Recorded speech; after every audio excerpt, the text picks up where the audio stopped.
ఎటన్నా పోదామంటే బస్సుల రేట్లు పీరం పాడైనాయని కొన్ని దినాల కిందట అనుకుండ్రు ఆడోళ్ళు. కానీ ఇప్పుడు ఎటు పోదామన్న సుతం ఆలోచించకుండా పోతాండ్రు.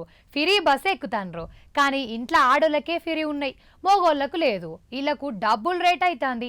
ఇప్పుడు వికలాంగులకు ఓ మంచి ముచ్చట చెప్పింది సర్కారు. మరదేందో చూద్దాం పండ్రి. మహాలక్ష్మి పథకం పెట్టి ఆడోళ్ళ అందరికీ ఫ్రీగా రాష్ట్రం చుట్టూర్రి, మీకు టికెట్ లేదు ఏడుకన్నా ఊరని చెప్పింది రాష్ట్ర సర్కారు. ఒకప్పుడు ఇంట్లోకించి ఎల్లనోళ్ళు సుతం ఇప్పుడు ఎగబడి పోతారు తిరగతందుకు. ఆడోళ్ళు బాలికలు ట్రాన్స్జెండర్లు ఎవరైనా ఫ్రీ బస్ ఎక్కచ్చు తిరగచ్చు. ఈ కాడ నుంచి వీళ్ళకే కాదు అటు పురుష వికలాంగులకు సుతం ఫ్రీ బస్ సౌలత్ ఉంటుందట. జియో జారీ చేసిర్రు. ఇక ఎక్కుర్రి పిరిగనే అంటారు వీళ్ళని సుతం. జీరో టికెట్ రాష్ట్రం అంతా చుట్టుడు. పైసలు ఇచ్చేది లేదు, సగం పైసలు కట్టేది లేదు. ఎక్కాలే పుక్కట్లే తిరగాలన్నట్టు వీళ్ళు సుతం.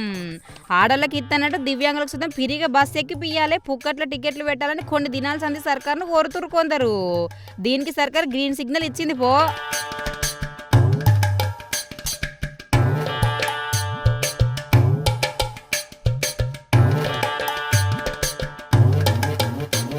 అంటే ఇప్పుడు దివ్యాంగ పురుషులు చిన్న పిల్లగాండ్రు ఈ సవలతుని యూజ్ చేసుకోవచ్చు అన్నట్టు.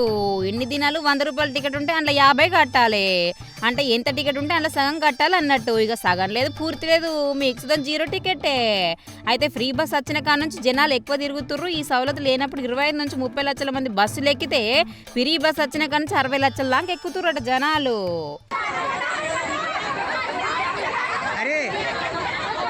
ఇక బస్సులు చాలతలేవు, పిక జనం. కొందరు మెట్ల మీద నిల్చుంటే లోపల నిల్చున్నాడు గాలి ఆడతలేదు, సీట్లు సాల్తలేవు, దుమ్ము పడతలేదు, కోట్లాటలు కయ్యాలు, ఆడోళ్ళకి ఇలవలేదు అనబట్టే కొందరు. ఇవన్నీ పోవాలంటే ఇంకింత బస్సులను పెట్టాలి, లేకపోతే ఫ్రీ బస్సు అనేది తీసేయాలంటారు తిప్పలు తట్టుకోని వాళ్ళు. దీని మీద ఆలోచన చేసిన సర్కారు కొత్త బస్సులు కొనే ఆలోచన చేస్తుందట.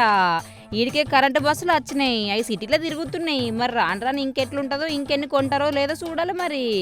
ఇటు గుంటూరులో ఆర్టీసీ బస్సు డిపోను ప్రైవేటీకరణ చేయొద్దని ఆర్టీసీ కొలువులు చేసేటోళ్ళు ధర్నా చేసిర్రు. సమస్యలు తీరే వరకు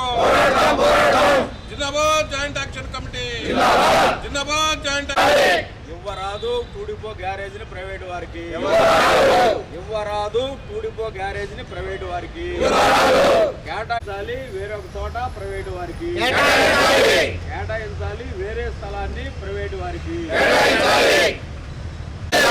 వర్ధిల్లాలి. కార్మిక ఉద్యోగుల ఐక్యత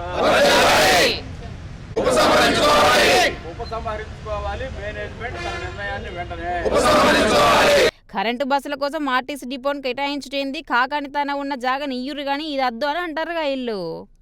అయితే ఏదైతే మా మేనేజ్మెంట్ నిర్ణయం తీసుకుందో టూడిపో గ్యారేజీని తరలించి పూర్తిగా విద్యుత్ బస్సుల కోసం కేటాయించాలనేటువంటి నిర్ణయాన్ని మేము జేఏసీగా వ్యతిరేకిస్తూ ఉన్నాం. ఈ విషయం మీద గత 14 రోజుల నుంచి మేము రిలే ఫాస్ట్ చేస్తూ ఉన్నాం. మేనేజ్మెంట్ దృష్టికి తీసుకెళ్ళాం. ఈ రోజున గౌరవ కలెక్టర్ గారికి, ప్రభుత్వ పెద్దలకి మేము చేసే విన్నపం ఏంటంటే, ముఖ్యంగా మేము ప్రభుత్వానికి కానీ, ప్రభుత్వ పథకాలకు కానీ, ప్రభుత్వం చేసేటువంటి పాలసీలకు కానీ మేము వ్యతిరేకం కాదు. ఏదైతే మా మేనేజ్మెంట్ విద్యుత్ బస్సుల కోసం ఆ ప్లేసును గుంటూరు టుడిపో ప్లేసును కేటాయించిందో ఆ నిర్ణయానికే మేము వ్యతిరేకం. ఈ విషయాన్ని గౌరవ కలెక్టర్ గారికి మా విన్నపం ద్వారా ఈరోజు గ్రీవెన్స్లో తెలియజేయాలని చెప్పేసి అనుకుంటా ఉన్నామండి. అయితే అట్లా గ్యారేజీ ఏర్పాటు చేసినట్లయితే ప్రైవేట్ బస్సుల కోసం ఛార్జింగ్ పాయింట్ కోసం వాళ్ళు 7 నుంచి 10 అడుగులు ఎత్తులేపేటువంటి అవకాశం ఉంది. దీని మూలాన ఎన్నో దశాబ్దాల నుంచి గౌరవ ఎన్టీ రామారావు గారు నిర్మించినటువంటి ఎన్టీఆర్ బస్ స్టాండ్ యొక్క ఉనికే ప్రమాదంలో ఏర్పడేటువంటి ప్రమాదం ఉంది.